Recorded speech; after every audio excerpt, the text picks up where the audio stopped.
Famille, justice, enfance. Bonjour et bienvenue dans ce nouveau direct sur RLP Radio Libre en Périgord depuis nos studios dans le Périgord. Voilà, dans Famille, Justice, Enfance, l'émission d'études sur la famille contemporaine.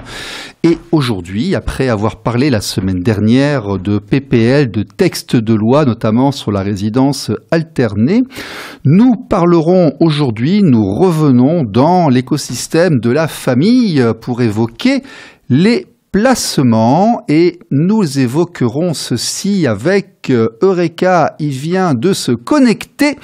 Nous avons ce soir avec nous Ernest Chénière,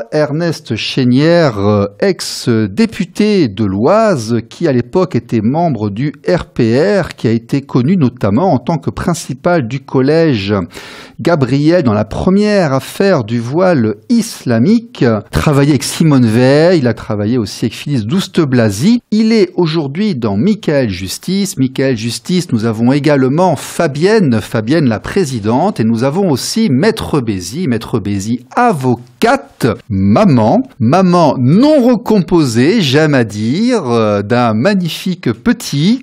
Écoutez, nous sommes également en direct sur YouTube. Messieurs, dames, bonjour. On va commencer par les faire dans l'ordre. Ernest, tout va bien? Oui, ça va très bien, merci, sauf la technique. Bon, Fabienne, ça va? Très bien, Stéphane, et toi? Ça va, tout à fait. Maître Bézy.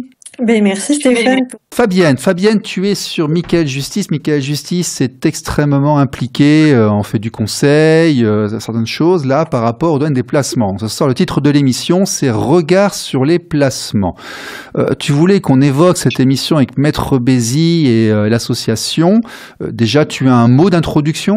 Oui, je voulais faire cette émission. On a fait des émissions pour présenter l'association et notre combat et ce que nous faisons. Et les deux personnes qui sont là étaient quasiment les deux seules qui n'ont pas participé à toutes ces émissions et à tout ce que nous avons mis en place. Maître Bézy, qui est fondatrice avec moi de l'association, et Ernest, qui est le vice-président de l'association. Donc c'était quasiment quasiment les seules personnes que les gens ne connaissaient pas. Et c'était important, que les gens les connaissent leur parcours, leur cursus, comment ils sont arrivés à l'association, et ils vont pouvoir vous donner leurs idées et leur façon de penser et comment nous travaillons dans l'association. Ok. Alors, Maître Bézy, vous êtes effectivement cofondatrice de Michael Justice. On s'est croisés plusieurs fois sur les webcams durant les visios de l'association. Vous pourriez un petit peu vous présenter, dire où vous êtes situé, ce que vous proposez. Enfin, qui est Maître Bézy? Alors, Maître Bézy exerce depuis une douzaine d'années maintenant, que ce soit devant le juge aux affaires familiales, mais aussi en assistance éducative. C'est un domaine qui se déploie de plus en plus au sein de mon cabinet, et notamment par le biais de l'association, parce que avec Fabienne, on se connaît bien. Et c'est de là que tout est parti, j'ai envie de dire. Donc, vous êtes avocate, vous êtes maman depuis 12 ans. Vous nous rappelez dans quel secteur géographique? Du côté de Bordeaux, région bordelaise. D'accord. Donc, on est très sud-ouest, en fait, ce soir. Ah oui, là. C'est là, on est... Nous sommes effectivement tous très sud-ouest. Vous êtes impliqué, je crois, aussi dans l'affaire du bébé secoué qu'on a évoqué sur cette antenne avec Maître Domergue plusieurs fois. Non, c'est pas Maître Bézy, c'est Maître Frasson.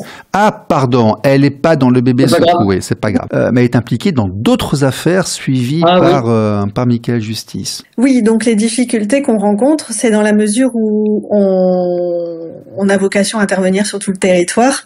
On rencontre en fait des juges des juges pour enfants de toute la France, avec des pratiques qui sont quand même très différentes. Mais qu'on a, c'est que quand on rencontre une problématique qui devient urgente, le fait de rendre sur place, c'est un peu long pour demander des comptes, et puis impossibilité de joindre par téléphone, il y a que du mail. Voilà, et puis des fois on nous répond pas, quoi. Donc c'est véritablement gênant. Anna Chénière, vous êtes impliquée, vous êtes vice-président de Michael Justice. Vous étiez aussi, ça fait longtemps que vous êtes dans ce secteur-là. Qu'est-ce qui fait que vous êtes impliqué comme cela dans la protection de l'enfance?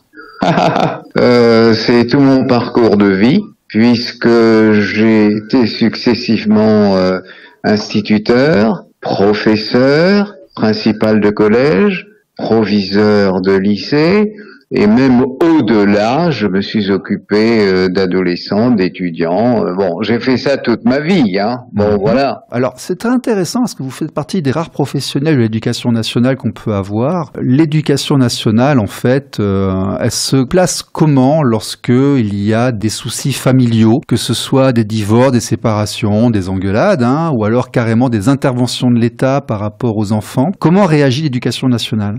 L'éducation nationale, déjà, elle détecte nécessairement qu'il présente des problématiques, soit personnelles, soit d'ordre familial.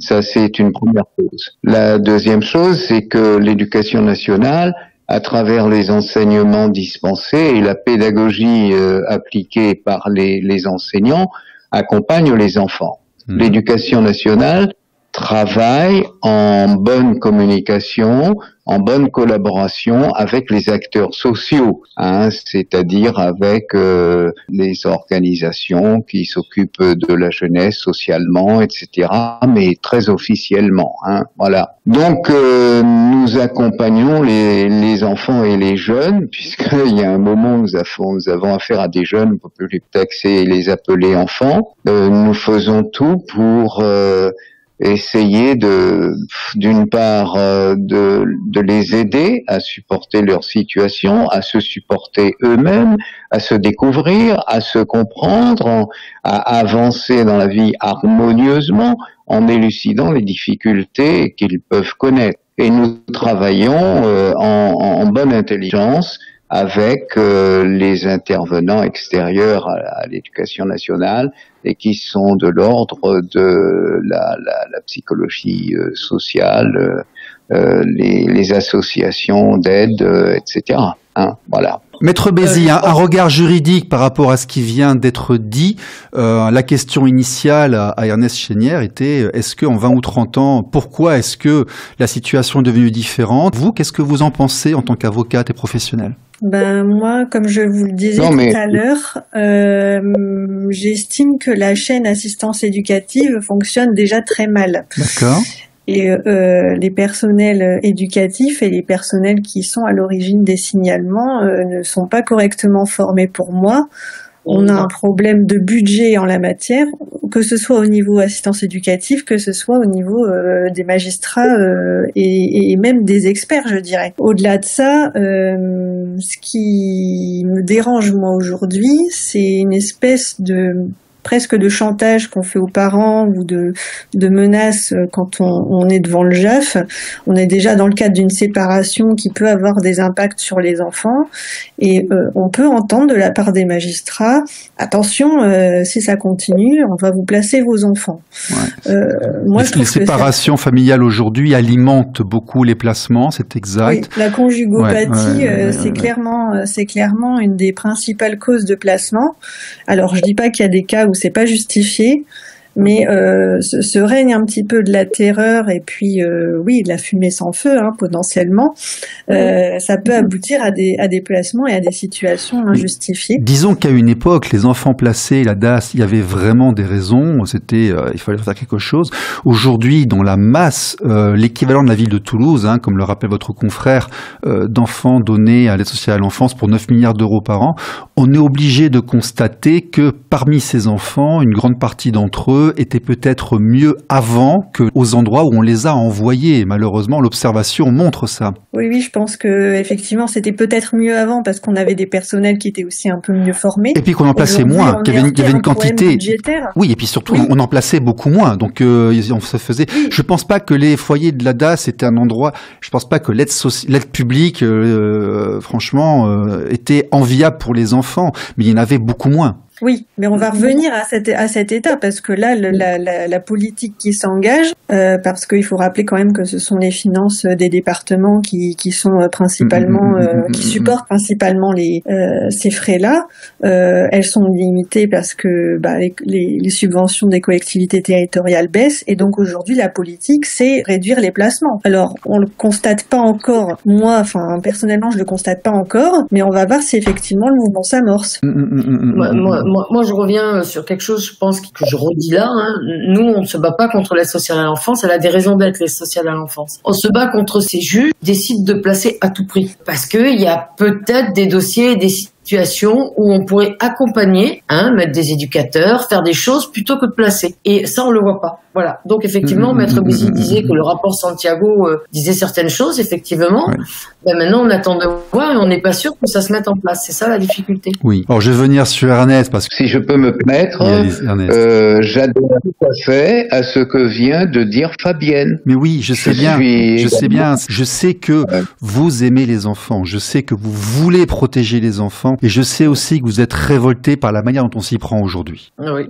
Je regrette. C'est un petit peu l'évolution négative administrativement de certains organismes qui tournent. Après, les personnels recrutés pour s'occuper de ces enfants n'ont pas la formation, n'ont pas le niveau, n'ont pas la motivation. Or, cet à peu près ne peut que générer des défaillances importantes dans l'évolution de l'enfant qu'il convient d'accompagner et de sauver. Voilà. Donc, il faut être méfiant, prudent, et puis connaître très rigoureusement les problématiques auxquelles nous pouvons être confrontés sur les comportements, les évolutions d'un enfant ou d'un adolescent dans tel ou tel autre milieu familial, et cela demande vraiment un dévouement important. Mais on peut avoir des résultats. Il ne faut pas l'à peu près administratif auquel on assiste aujourd'hui, avec une systématisation quelquefois du placement, etc. Voilà. Voilà. Fabienne, rapidement. Ouais, ce qu'il faut comprendre, c'est que quand on a vraiment affaire à un placement abusif, il faut comprendre que l'enfant est traumatisé en fait. Là, il y a rupture de liens, et les liens ne sont pas maintenus. Mais on a aussi un parent. On se retrouve avec un enfant et un parent qui est. Parfois, il y en a même deux des parents qui. Oui, bien sûr. Mais il y a des fois, il y a plusieurs enfants. Bien sûr. Et nous, on constate les dégâts. Les dégâts. Parce qu'ils ne sont pas informés, ils ne sont pas accompagnés, ils sont dans une... Mais je voudrais profiter de la présence d'Ernest parce que il a eu aussi un combat politique durant plusieurs dizaines d'années. Il a fréquenté Simone Veil et autres. Donc, il a assisté à la suppression de ce ministère des Affaires sociales. Il a assisté à la délégation de ce travail au département. Pourquoi est-ce qu'on a fait ça à l'époque? Alors ça, je n'ai pas de réponse. Et je me suis souvent posé la question. D'accord. C'est le fonctionnement de notre société, de notre État. Laurent s'incline, d'ailleurs, que faire sinon s'incliner. Mais d'ailleurs, vous êtes partisan de revenir à une centralisation, à un ministère de la protection, un ministère des familles ou de l'enfance? Alors, si cela se faisait sur des bases réfléchies, claires et potentiellement efficaces, pourquoi pas? Nous avons bien un ministère de l'Éducation nationale. Bon, alors on voit ici et là des choses qui ne vont pas, des erreurs, erreurs, des choses à corriger, etc. Nous sommes humains, oui. Oui, ça me fait rire, mais cette immense, énorme administration, mon Dieu, avec toutes les filières, tous les cas de sociopathes ou autres, bon. Ah, nous faites pas une Claude Allègre, là, attention, hein. Bon.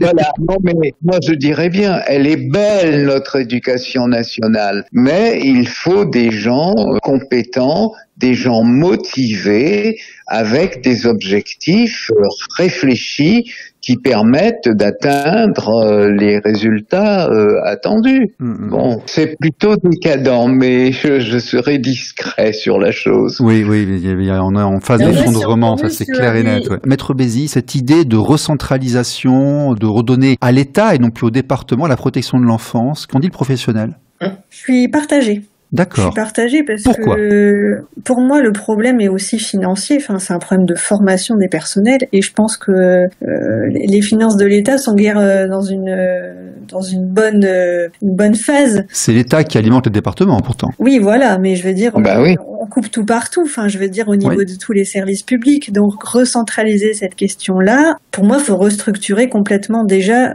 le système de l'aide sociale à l'enfance. Enfin, faut le réfléchir autrement. Ouais. Mais après, faut aussi se donner les moyens de ses ambitions. C'est-à-dire, bon, je partage la position d'Ernest sur le sujet. Hein. Si on doit le faire, il faut le faire de manière réfléchie et avec les bons acteurs et les bonnes réflexions. Je voudrais préciser que Maître Bézi, hormis d'être avocate, elle a aussi un diplôme en criminologie. Ça aide pour beaucoup de choses, vous savez, parce que ça permet de voir ce que les parents essaient de s'égosiller à dire, puis on ne croit pas. Mais un avocat qui a cette possibilité-là ou qui a a un recul, parce que souvent les parents ils sont pris pour les imbéciles en fait, hein, quand pour des fous, voire même quand ils disent certaines choses. Mais quand il y a un avocat qui reprend derrière en disant oh non mais là quand même il y a un problème, là il y a quand même un problème, eh ben écoutez ça aide, voilà. Et en fait quand l'avocat repère des failles et des dysfonctionnements que nous on n'a pas forcément repérés, c'est important. Moi je voulais le dire. Maître Bézi, ça vous apporte quelque chose? Mon diplôme en criminologie, ça me donne forcément un éclairage pénal sur toute la situation. Ça, quand on voit quand même ce qui se passe de manière générale en assistance éducative, je pense que c'est toujours une bonne chose d'avoir cet aspect un peu psychologique, pouvoir cerner davantage les gens. C'est intéressant. Mais après... C'est pas ça qu'elle a su que j'étais pas une grande malade, vous voyez. Ah, c'est une information importante. C'est vous qui le dites. On est tous complètement starbés, nous sommes tous énévrosés. Ouais, non, mais c'est important ce que je dis. Oui. Non, mais je suis partisan de la formation. Trop de professionnels sortent des études en disant ça y est, c'est gagné, je suis arrivé. Alors que la formation, elle est continue au niveau de la vie, dans le perfectionnement de son parcours et autres. Exactement. Et on voit trop de personnes, surtout dans le milieu de l'enfance, qui ne sont pas assez formées en pédopsychiatrie, en criminologie, effectivement, en détection de la vérité, en psychologie, ont suivi de la recherche et des avancées universitaires parce que la science continue d'évoluer. Nos connaissances sur le fonctionnement de l'enfant aujourd'hui ne sont pas les mêmes que celles d'il y a 30 ou 40 ans, donc c'est bien de se mettre à jour, notamment sur l'importance du lien parental et autres, donc il y a un intérêt. Et d'ailleurs, Maître Bézi me disait en off, qu'elle avait suivi plusieurs formations. Oui, là récemment, j'ai assisté, mais c'était en novembre 2024, à Bordeaux, nous avons accueilli les assises nationales des avocats d'enfants. Donc nous avons accueilli en fait tous les confrères qui interviennent au soutien des enfants, que ce soit devant les JAF ou vraiment en assistance éducative. Mais on a aussi accueilli dans le cadre de c'était une journée et demie, des professionnels qui interviennent en protection de l'enfance. Mais on a regretté une absence notable qui était celle en tout cas du département de la Gironde, avec qui on aurait eu matière à débattre. Et oui, parce que pourtant on leur confie plein de choses, mais ils sont pas tout le temps là. Oui, c'est vrai. Ouais. Voilà, c'est ça. On était un peu désolés parce qu'en fait nous, ce qu'on veut constamment, c'est rechercher le dialogue, rechercher le contact, échanger. Et en fait, quand il n'y en a pas, c'est quand même très compliqué de faire évoluer les situations favorablement. Mais en tout cas, nous, on est, de par notre déontologie et notre statut, on est obligé de se former constamment et de faire de la formation continue. On a une obligation, on essaye de s'y tenir. Alors après, on peut se former sur beaucoup de domaines, mais quand on intervient en protection de l'enfance, je pense qu'il faut se former tant à la parole de l'enfant qu'à la parole des parents. Voilà.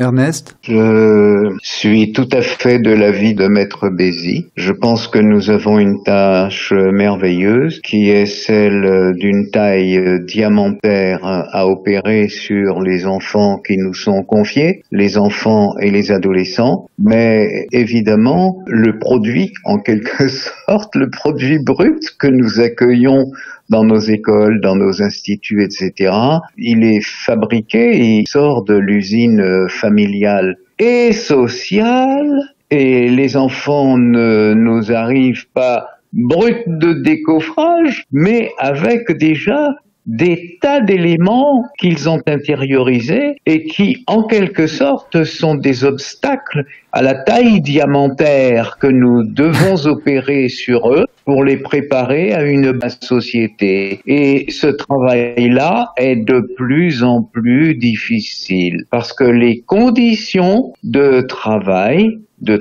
pédagogique et sociologique sont de plus en plus brouillonne, difficile, avec des gens qui ont tout le monde à voix au chapitre, et puis ce que nous faisons dans les établissements scolaires est immédiatement défait dans les quartiers, dans certains quartiers, et nous pouvons, lorsque nous ouvrons les yeux et portons le regard, voir qu'il y a un détricotage de cette belle culture, de cette belle formation de l'être et de l'intelligence que nous voulons apporter aux enfants de par la vie concrète dans laquelle ils sont mêlés.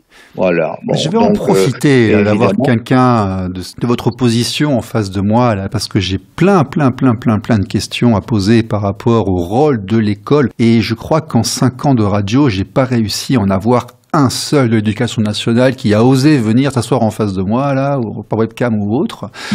Dites-moi, on va commencer par vous savez, j'ai passé 10 ans à l'étranger. Ma fille était en école internationale et je payais cher une école qui était prestataire pour moi et qui me rendait des comptes sur l'instruction et l'évolution de ma fille. Et je suis arrivé en France et j'ai eu l'impression que l'école, en fait, c'est pas elle qui travaillait pour moi, c'est moi qui travaillais pour l'école. Limite, j'avais à rendre des comptes par rapport à ce que je faisais moi avec mes enfants, et il y a vraiment un changement de positionnement. Mais de manière sous-jacente, là, c'est le ministère de l'Éducation nationale ou c'est le ministère de l'Instruction, sans rejoindre un politicien qui était ce terrain-là, mais l'école, elle est là pour instruire les enfants des parents, ou alors est-ce qu'elle est là pour créer des citoyens en France?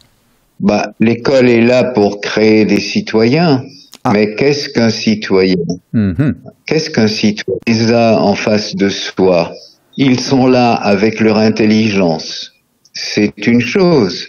Ils sont là avec leur cœur, avec leur affectivité. Ils sont là avec leur âme, c'est-à-dire avec les grandes questions qui peuvent se poser à un être humain quand il tourne son regard vers l'espace et le temps, n'est-ce pas? Bon, alors évidemment, on n'entre pas dans des domaines religieux à l'école laïque, mais cette dimension sexuelle de l'enfant, elle doit être prise en compte. Voilà. Et puis son affectivité, parce que l'affectif de l'enfant entre vraiment en jeu dans sa relation qu'il a avec son instituteur d'abord, ils sont jeunes là, et puis plus tard avec son ou ses professeurs, où là, il s'instaure une relation socio-pédagogique qui est en quelque sorte l'ouverture des portes sur la vie d'adulte, sur les responsabilités, sur les situations que l'enfant devenu adolescent puis adulte va devoir rencontrer et assumer. Et y a-t-il quelque chose de plus émouvant et de plus passionnant? Non. Ça métier magnifique, je suis d'accord, ça métier magnifique. Mais la transmission des valeurs, des idéologies, elle appartient aux parents ou elle appartient à l'école? Attention, c'est un peu glissant là. Attention, là, je préviens à l'avance. Non, mais ce n'est pas glissant du tout. Non, c'est un vrai débat. C'est un vrai débat. C'est une vraie question, bien sûr. Oui. Non, ça ne fait pas débat. Ça ne devrait pas faire débat. Parce que c'est une des missions essentielles de l'école que de transmettre les valeurs d'ordre éthique. Bon. Éthique, humaniste, universel, etc. Alors évidemment, on se garde de partis pris religieux et autres, mais quand on a et qu'on maîtrise un petit peu sa matière et son milieu pédagogique, on transmet. Hop là. Oh, c'est dommage, on commençait à prendre un peu de hauteur, là, on commençait à s'élever un peu dans le débat. Oh, quel dommage. Ernest, revenez, j'ai pas terminé. Ernest. Ernest, qu'est-ce que vous pensez de la décision d'enlever le grec et le latin des matières scolaires et en fait d'affaiblir véritablement le niveau des matières traditionnelles au détriment de nouvelles matières ou de nouveaux contenus? Eh bien, je dirais que c'est criminel. Quand même. Et que cela montre une volonté d'assassiner une mémoire civilisationnelle qui est une richesse extraordinaire et constitutive de notre humanité en marche vers son éternité. Voilà.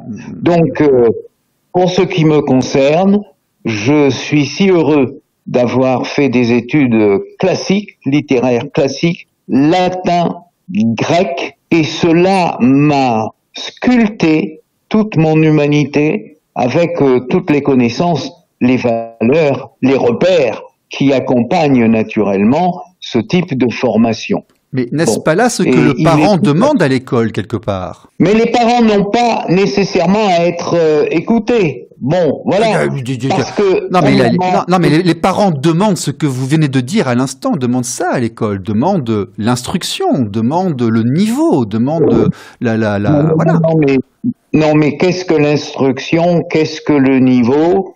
Nous devons former des humaines tournées vers le passé civilisationnel de notre temps, n'est-ce pas, de notre société, et enrichi de ce passé, susceptible de semer, d'ensemencer le présent et l'avenir des richesses qui ont été accumulées par ceux qui nous ont précédés. Eh ben moi, je veux qu'en sortant de l'école, mes enfants, ils sachent parler comme vous. Voilà, comme vous venez de vous exprimer en ce moment. Je veux qu'ils aient ce niveau et qu'ils puissent avoir ce niveau de conceptualisation et d'expression et qu'ils puissent parler comme vous. Et ça m'intéresse beaucoup plus que le réchauffement climatique, l'éducation sexuelle ou le tri des déchets. Je suis désolé, mais je voudrais qu'ils puissent savoir compter, qu'ils puissent savoir parler et s'exprimer comme vous, parce qu'autrement, s'ils ne savent pas s'exprimer comme vous, ils vont être exclus des endroits où il est nécessaire d'avoir ce niveau pour en faire partie, tout simplement.